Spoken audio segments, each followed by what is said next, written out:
Typically, Naperville residents voice their concerns with proposed projects in the city through public comment, but Naperville resident Phyllis Betenia has taken it a step further, writing a song to protest a proposed residential development at the former Nokia property at Naperville and Warrenville roads.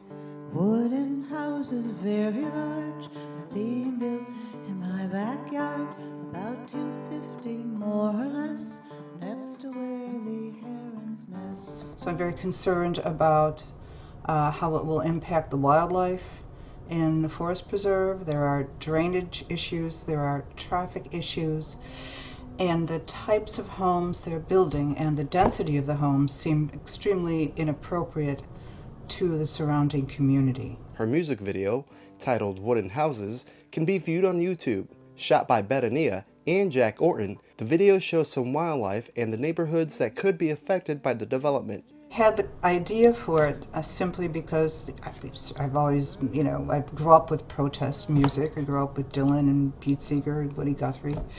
And I wanted to do something to bring attention to this development. There are others that share Betenia's concerns. Over 4,000 people have signed a petition on change.org to protest construction of the development. The Napier Commons project by Pulte Homes will be presented at the Planning and Zoning Commission next week. Russ Whitaker, an attorney for Pulte Homes, says the group has been in discussions with neighbors and have updated their site plans to help alleviate some concerns. Those changes include a 25-foot landscape buffer between the project's residential lot and the surrounding neighborhoods. We lost units and we've increased costs in order to make this happen, but Pulte's always approached projects in Naperville as a partner. They're working with neighbors, they're working with community organizations in order to create wins. Whitaker said the originally 241 units for the project has been reduced to 239.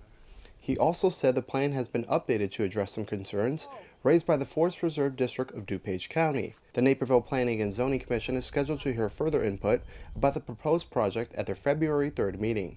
For Naperville News 17, I'm Christian Canizal.